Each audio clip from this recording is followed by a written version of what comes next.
3 जनवरी सन 2026 रात के 2 बजे कैराकस वेनेजुएला में रात का सन्नाटा, पर अचानक जबरदस्त धमाकों से लोगों की नींद टूट जाती है।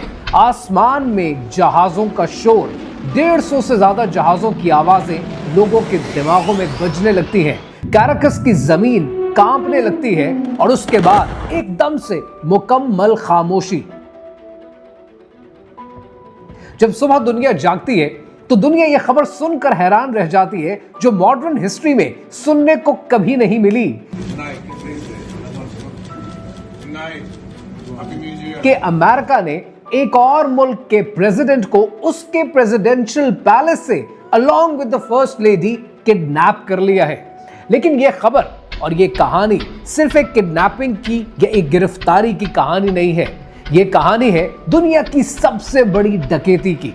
Oil, Venezuelan oil. We would have taken it up. We have the greatest oil companies in the world. They took all of our oil. 303 billion barrel oil की, 1.5 ट्रिलियन से ज्यादा रेयर अर्थ मिनरल्स की, और ये कहानी है एक ऐसी जियोपॉलिटिकल मूव की, एक ऐसी चेस गेम की कि जिसके अंदर रशिया, चाइना, ईरान, यहां तक के पाकिस्तान भी दांव पर लगे हैं। कहानी क्या है, आइए समझते हैं।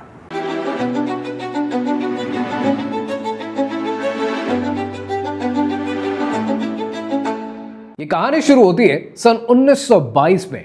वेनेजुएला के शुमाल मगरिब में लेक माराकेबो में ऑयल डिस्कवर होता है।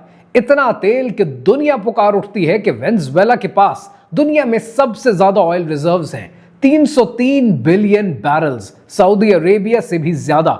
अमेरिका के पास just for the comparison 55 billion barrels हैं। मतलब वेनेजुएला के पास अमेरिका से भी 6 गुना ज्यादा तेल है। अमेरिकन कंपनीज रुख करती हैं वेनेजुएला का। स्टैंडर्ड ऑयल, एक्सॉन, शेवरॉन सब ने वेनेजुएला में अपना बिजनेस फैला लिया। वेनेजुएला अमेरिका का सबसे बड़ा ऑयल सप्लायर बन गया और ये थी अमेरिका की सबसे बड़ी गलती। 1976 में वेनेजुएला ने अपनी ऑयल इंडस्ट्री को नेशनलाइज कर लिया। पीडीवीएस से बनाई स्टेट ओन्ड ऑयल कंपनी। लेकिन अमेरिकन कंपनीज फिर भी काम करती रही और असल कहानी शुरू होती है सन 1998 में, जब एक फौजी ऑफिसर हुगो चावेज वेनेजुएला का प्रेसिडेंट बना। चावेज ने एक टीवी शो शुरू किया, आलो प्रेसिडेंटे। हर संडे 6 घंटे लाइव शो, सीधा आवाम से बात। और इस शो में चावेज ने ऐसा कुछ कहा जो अमेरिका कभी बर्दाश्त नहीं कर सकता था। 2001 में हाइड्रोकार्बन लॉ बनाया गया। 2007 में कंप्लीट नेशनलाइजेशन। चावेज ने एक्सॉन मोबिल और कोनोको फिलिप्स को बाहर निकाल दिया, एसेट सीज कर दिए और बिलियंस की प्रॉपर्टी हथिया ली। अमेरिकन प्रेसिडेंट डोनाल्ड ट्रंप ने जनवरी 2026 में कहा कि American sweat built Venezuela's oil industry and these socialists stole it from us. जबकि यूनाइटेड नेशंस का रेजोल्यूशन फ्रॉम 1962 कहता है कि हर मुल्क अपने नेचुरल रिसोर्सेज का मालिक है। वेनेजुएला ने चोरी नहीं की, अपना माल वापस लिया। 2013 में चावेज कैंसर से मर गया। निकोलस मेडोरो प्रेसिडेंट बना, लेकिन मेडोरो के पास चावेज जैसा कैरिज्मा नहीं था।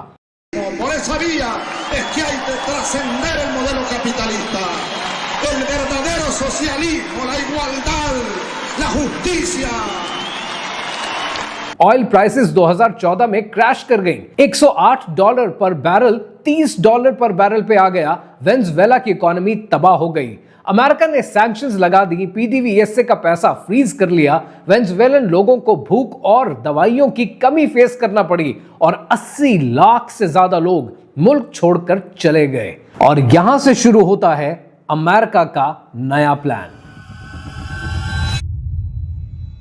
अक्टूबर 2025 में वेनेजुएला की उभरती हुई ऑपोजिशन लीडर मारिया कोरेना मचाटो को नोबेल प्राइज दे दिया जाता है। और तब मैंने आपके लिए एक रील बनाई थी और ये पूरा गेम प्लान आपको एक्सप्लेन किया था और ये रील आज भी मौजूद है। आज भी आप जाकर ये रील देख सकते हैं। और तब मैंने आपसे ये कहा था कि अगर मारिया को नोबेल प्राइज से नवाजा जाता है तो ये मत समझें कि उन्होंने अमन के लिए दुनिया में बहुत ज्यादा काम किया। नोबेल प्राइज, नाइटहुड, सर का खिताब ये ज्यादातर पॉन्स को दिए जाते हैं जिनसे कभी ना कभी कोई ना कोई काम लेना हो। मारिया मचाटो ने ये नोबेल प्राइज विन करने के बाद इसे डेडिकेट किया यूएस प्रेसिडेंट डोनाल्ड ट्रंप को, जो एक्सपेक्ट कर रहे थे कि नोबेल प्राइज उन्हें मिलेगा। और मारिया मचाटो ने कहा कि वो डिजर्व करते थे ये Nobel prize and I am more than happy to work with him.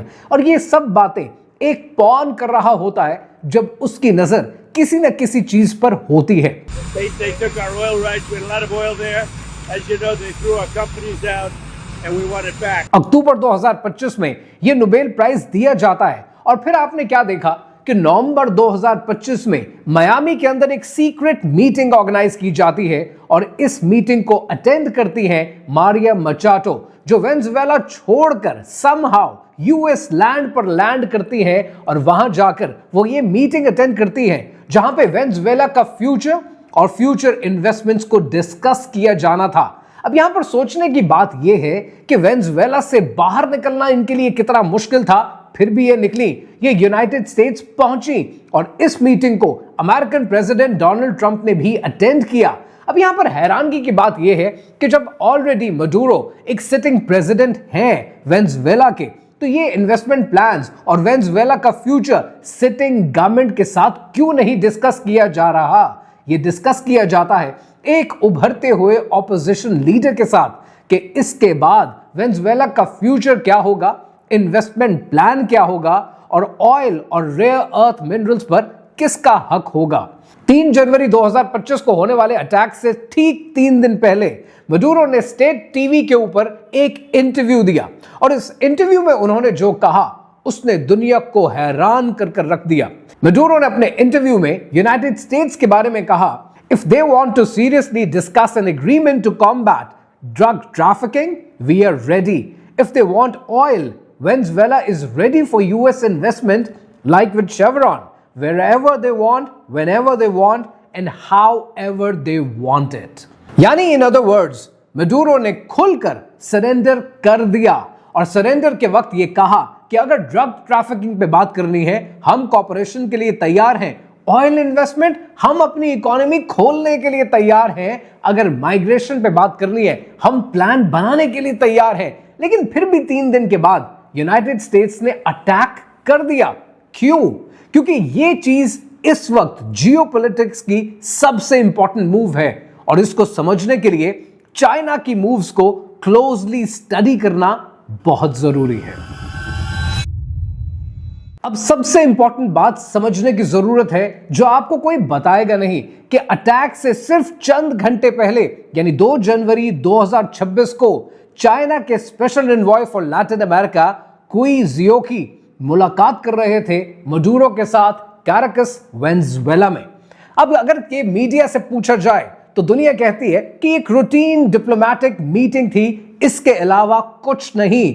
लेकिन एन अटैक से चंद घंटे पहले चाइना का special envoy for Latin America वो मडूरो से मुलाकात कर रहे हैं। क्या ये एक कोइंसिडेंस है या एक प्लान्ड एस्केलेशन? पिछले 10 सालों में वेनेजुएला के तेल के ऊपर सैंक्शंस लगी हैं। कोई भी लीगली वेनेजुएला से तेल खरीद नहीं सकता। लेकिन इस सारे टाइम पीरियड के अंदर चाइना सबसे बड़ा बायर बन गया वेनेजुएला का और वेनेजुएला के लिए सबसे बड़ी मंडी चाइना की मंडी बन गई। चाइना शैडो फ्लीट यूज करता है शिप्स जो रेडार से छुपकर ऑयल ले जाती हैं। ट्रंप ने दिसंबर 2025 में बड़ा क्लियरली कहा था कि टोटल एंड कंप्लीट ब्लॉकेड और यह अनाउंस किया कि कोई भी ऑयल टैंकर जो वेनेजुएला से ऑयल निकालेगा सीज कर लिया जाएगा। लेकिन चाइना ने इसे इग्नोर किया, इंपोर्ट्स जारी रखी और अमेरिका को चैलेंज किया।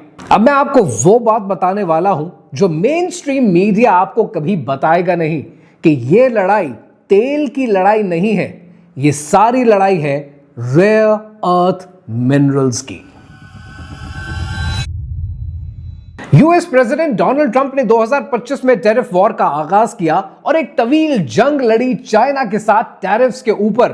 और यह जंग चाइना तब जीत गया जब चाइना ने रेयर अर्थ मिनरल्स की एक्सपोर्ट पर पाबंदी लगा दी। सिर्फ चंद कंपनीज चाइना से ये एक्सपोर्ट कर पाएंगी अगर चाइना की हुकूमत उन्हें लाइसेंस देती है।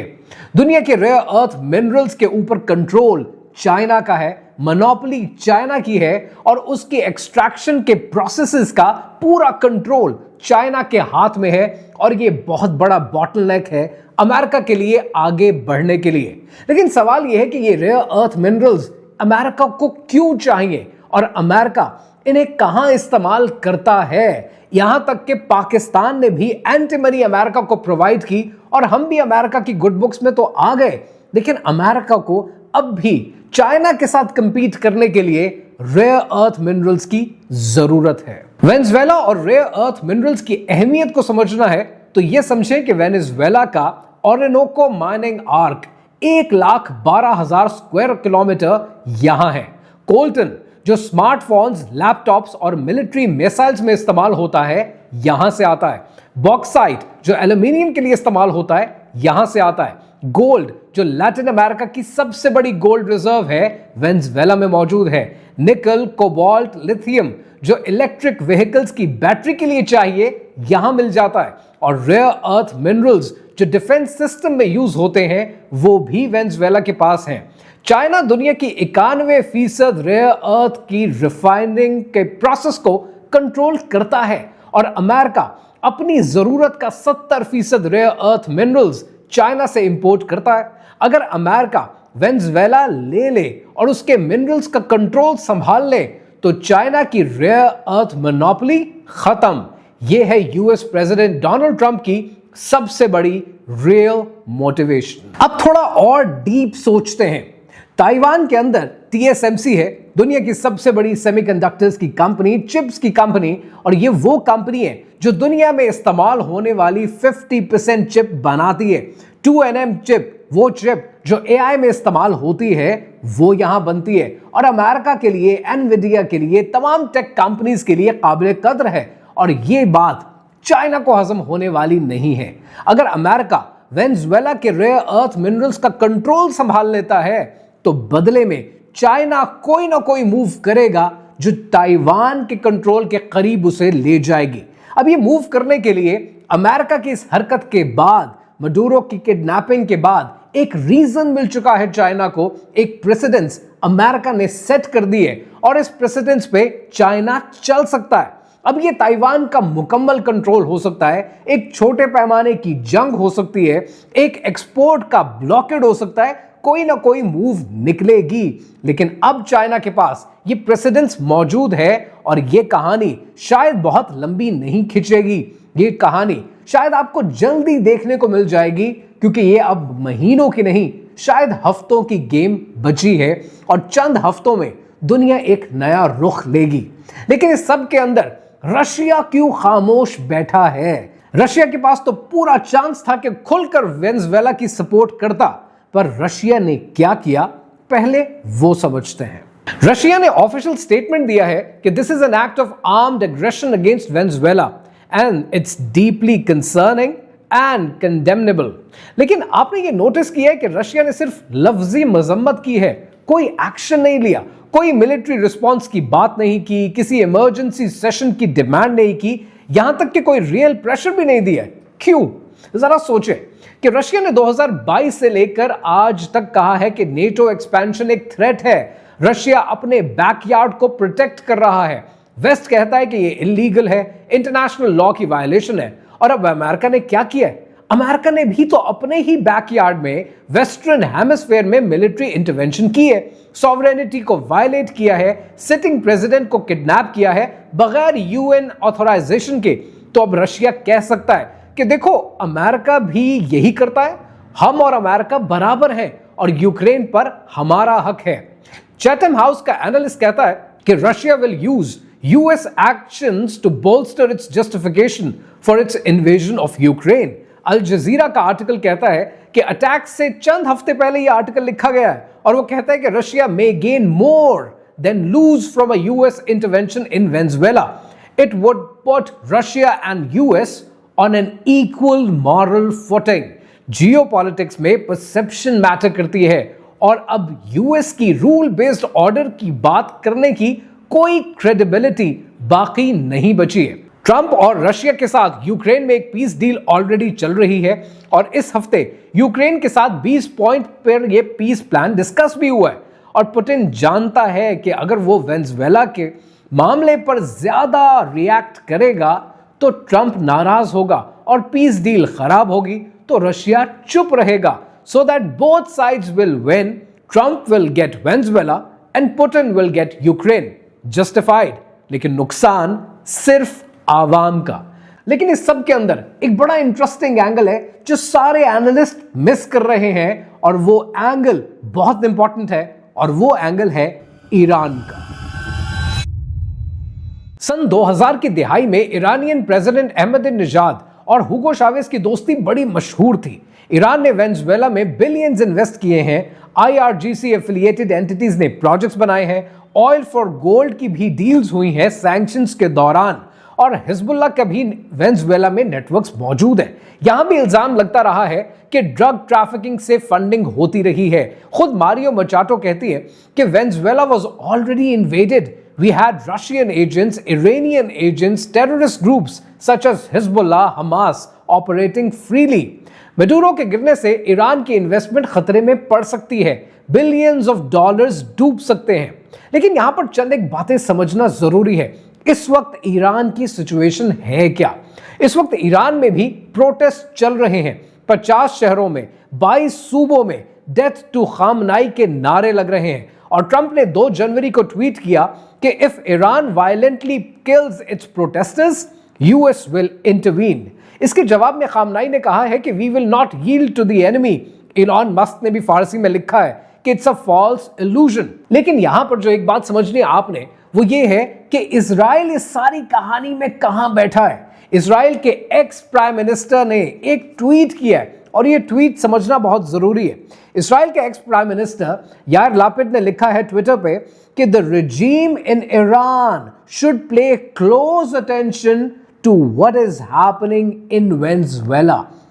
regime जो ईरान में है उसे वेनेजुएला में जो हो रहा है उसे बड़ा क्लोजली देखना चाहिए। क्यों? क्योंकि ईरान के पास अपनी प्रोटेक्शन के लिए जो S-300 है, वेनेजुएला के पास भी तो है। यानी इस बात को जरा समझने की कोशिश करें। और मैं हैरान हूं कि मीडिया पे ये कोई बात कर क्यों नहीं रहा। जब अमेरिका ने 3 जनवरी को अटैक किया, 150 अमेरिकन जहाज वेनेजुएला में आते हैं, तो कोई रेडार, कोई सिस्टम क्यों एक्टिवेट नहीं हुआ? यह है इंपॉर्टेंट सवाल। द गार्डियन रिपोर्ट करता है कि 10 US C-17 military cargo planes RAF Fairfield UK में लैंड करते हैं। ईरान के पास भी Russian made S-300 air defence है, सेम जो वेनेजुएला में फेल हो गया था।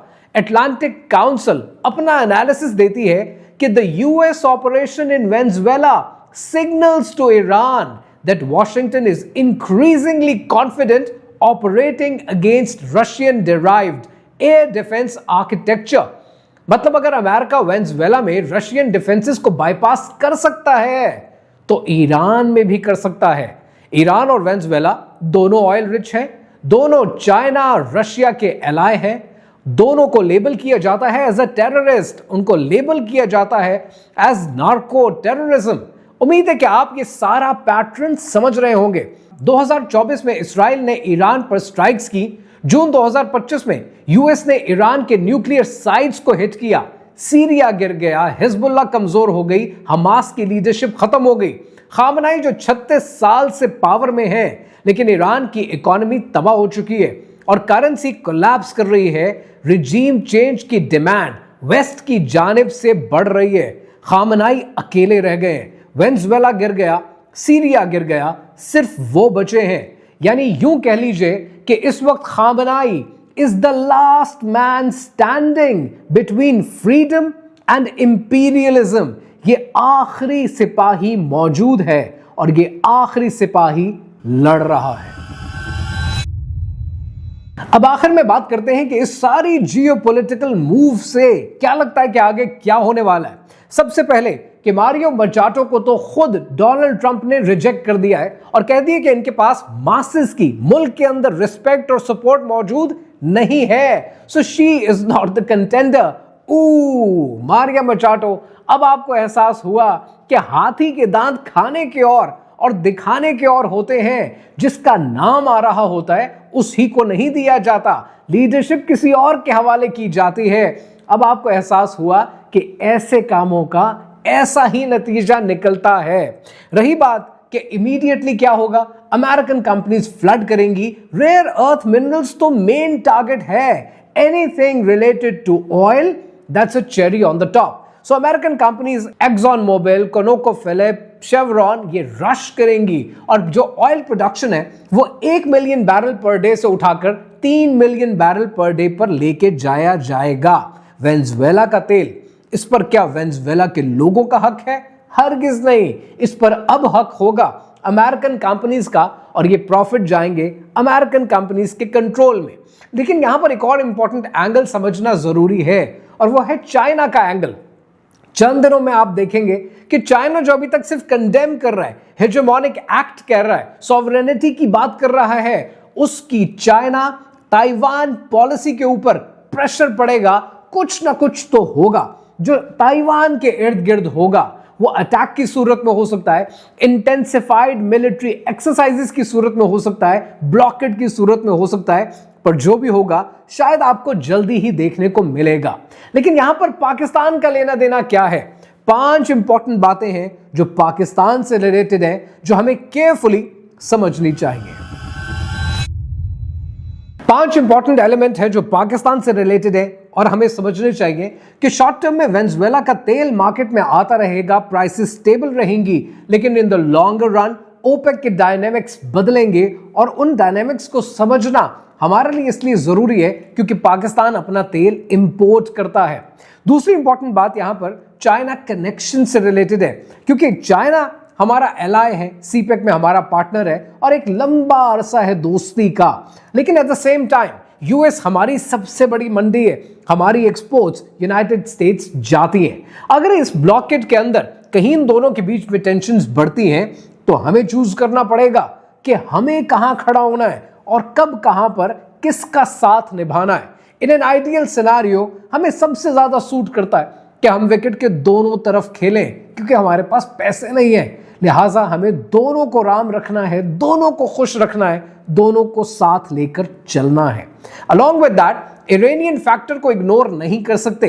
अगर अगला टारगेट ईरान हुआ और ईरान के अंदर अगर जंग मुसल्लत की गई तो पाकिस्तान का रोल बनता है और उसकी वजह यह है कि पाकिस्तान का बॉर्डर लगता है ईरान के साथ। अगर कुछ ऐसा हुआ तो रेफ्यूजी क्राइसिस पाकिस्तान में आएगा, यूएस का प्रेशर आएगा, पाकिस्तान की इकोनॉमी हिल कर रह जाएगी। We need to be very careful about that and at the same time हमें इस बारे में भी केयरफुल होना है कि इसके बाद नार्को टेररिज्म के नाम पर किसी को भी लेबल लगाकर कोई भी इंटरवेंशन की जा सकती है, कहीं पर भी सर्जिकल स्ट्राइक की जा सकती है और इंटरनेशनल लॉ अब आपको प्रोटेक्शन नहीं देगा। We need to understand that and along with that जो सबसे इंपॉर्टेंट बात है जो मैं महीनों से कह रहा हूं आपको, वो बात अब दुनिया देख रही है होते हुए, और वो ये है कि दुनिया अब ब्लॉक्स में बट रही है। रशिया ने कह दिया है कि ईस्टर्न यूरोप हमारा बैकयार्ड है, हम अपने बैकयार्ड को कंट्रोल करेंगे। यूनाइटेड स्टेट्स अपने बैकयार्ड में रहे और साउथ अमेरिका को कंट्रोल करे, और चाइना का बैकयार्ड के अंदर, चाइना के ब्लॉक के अंदर साउथ एशिया शामिल है, फार ईस्ट शामिल है, मिडिल ईस्ट अपना एक अलग से ब्लॉक चाहता है। और अगर ऐसा सब कुछ हुआ तो आपने ऑलरेडी देख लिया है कि इंडिया ने जितनी ख्वाहिश का इजहार किया कि मैं ब्लॉक का लीडर बन के सामने आऊं, वो सारा ख्वाब चिकनाचूर कर दिया अमेरिका ने भी, चाइना ने भी, पाकिस्तान ने भी, बांग्लादेश ने भी, नेपाल ने भी, श्रीलंका ने भी। सो अब दुनिया जिन ब्लॉक्स में बटेगी, हमें यह समझना है कि उन ब्लॉक्स में हमें किस तरफ खड़ा होना है। हमें यह जानने की जरूरत है कि मडूरो टेबल टॉक्स के लिए तैयार था, ऑयल पर डील करने के लिए तैयार था, अपने रास्ते खोलने के लिए तैयार था, लेकिन फिर भी अटैक हुआ क्योंकि अमेरिका को पपेट चाहिए, पार्टनर नहीं।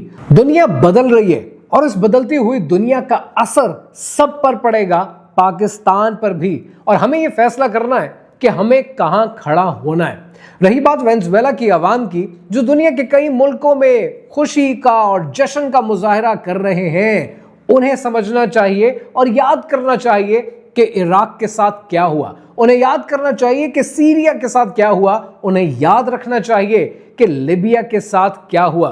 क्या वेनेजुएला के रेयर अर्थ मिनरल्स और तेल पर वेनेजुएला की आवाम का हक है? हरगिज नहीं। ये हक अब दुनिया के इजारादार खुद चलाएंगे और खुद उसका मुनाफा लेंगे।